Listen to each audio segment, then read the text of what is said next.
Let me get a little more diagnostic, okay? Let's go inside and let me just give you some categories to think about. Through the years, I've tried to reduce this to something that we can kind of manage. Let me see if I can refine it a little bit today.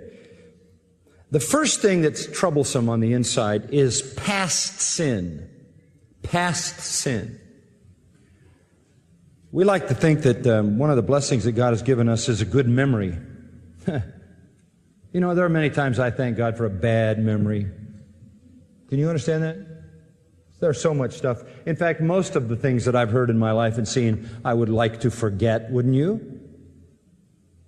You know, we only want a good memory when somebody says nice things about us, or when we have these really nice experiences, or when we're having a test.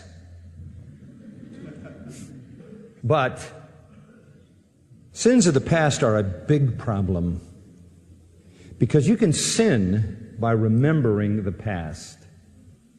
I remember talking to a guy one time who had married a beautiful Christian girl, and before he was a Christian, he lived a really wild life, full of immorality. And it was just soon after his honeymoon, and he had married this pure, beautiful Christian girl. And I said, well, did you have a wonderful time on your honeymoon? Just kind of off-the-cuff question, making conversation. Turned out to be pretty profound. He said, no. And I said, why? He said, because I just kept thinking of all the past sexual experiences. And I just couldn't keep my mind pure. With his own wife on his own honeymoon. It's recycling the past. Young people, at this point in your life, you're filling up your memory bank. And I'll promise you this, that if you stick stuff in there that's sinful, Satan is really good at recycling that stuff. It isn't just when you did it.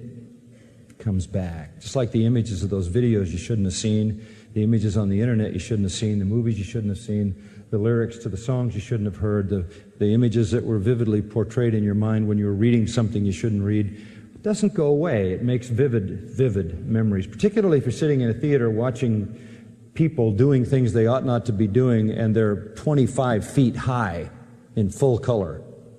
Tough images to forget. But what happens is you cherish the memory of past sins.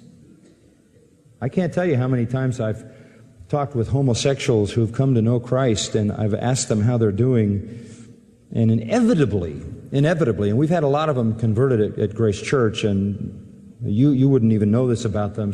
Numbers of them have married and gone on with life, but inevitably they tell me the same thing. They just can't get rid of those past experiences. They keep recycling. That's why David said this. David said to God in Psalm 25:7, "Do not remember the sins of my youth." What was he doing? He was saying, God, would you please forget what I can't forget it. In Ezekiel 23, the Lord condemned Israel. And the way he did it, why, he compared Israel to a harlot, prostitute, named Oholibah. And this is what he said about the harlot that was analogous to Israel.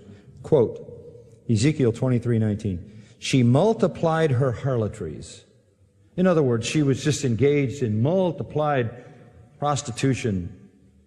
How? How did she multiply her harlotry? Listen to this. By remembering the days of her youth when she played the harlot. In other words, he says Israel is like a harlot who gets old, and all she's got is a lifetime of harlotry to remember. And that's Israel.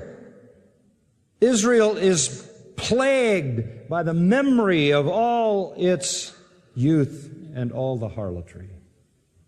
Satan will take the garbage of your past, and you don't have much of a past yet, so protect your past by protecting your present, because you're going to always live with that past in the background, potentially to be cycled. And some of you know exactly what I mean. You engaged in a sin at some point.